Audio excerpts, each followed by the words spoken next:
Hello, good evening guys. Kain tayo. Ulam ko no. Sampalaya na may labog, kapatid ng ampalaya. Yan, nakasupot pa yan. Galing pa ng Iloilo yan. O, diba? Okay, kain tayo mga guys. Hapunan na to. Anong oras na?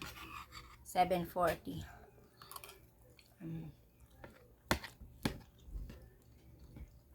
Kain tayo, ako lang naman nandito.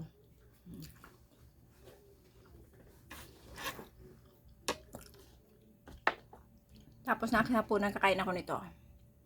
Suha. Yan. Bigay lang sa akin to. Galing to ng Davao. Ang tamis. Yan.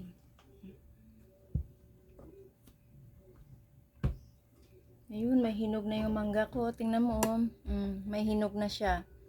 Bango. Kaso lang maliliit. Hilaw pa yung iba. Ito pa lang yung hinog. Kain tayo guys. Walang walang gata.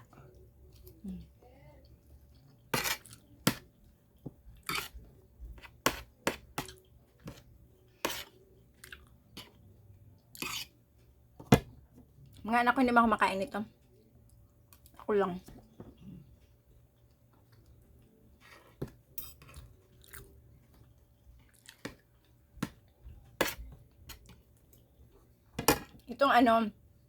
Itong sampalaya at saka labog, yun niluto ng kapatid ko nung bago kami bumalik galing sa probinsya. Kasi dito walang sampalaya. Dito lang, dahon ng ampalaya.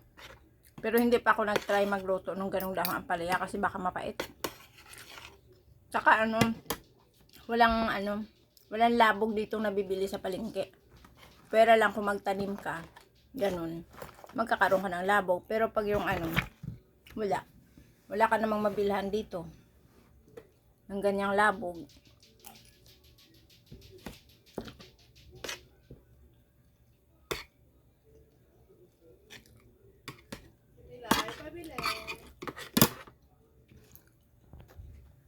Ang lakas na ulan kanina pero napakaalinsangan.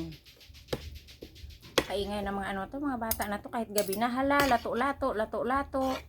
Mantalang sa ibang wala na yan kasi hinuhuli na yan.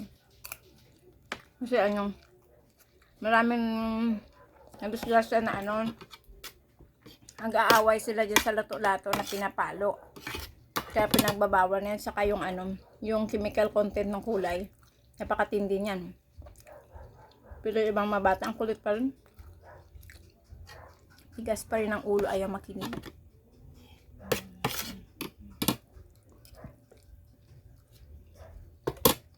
Yan, good evening guys. Siguro kaya ang sasarap ng ulam nyo, no? Ako yan lang.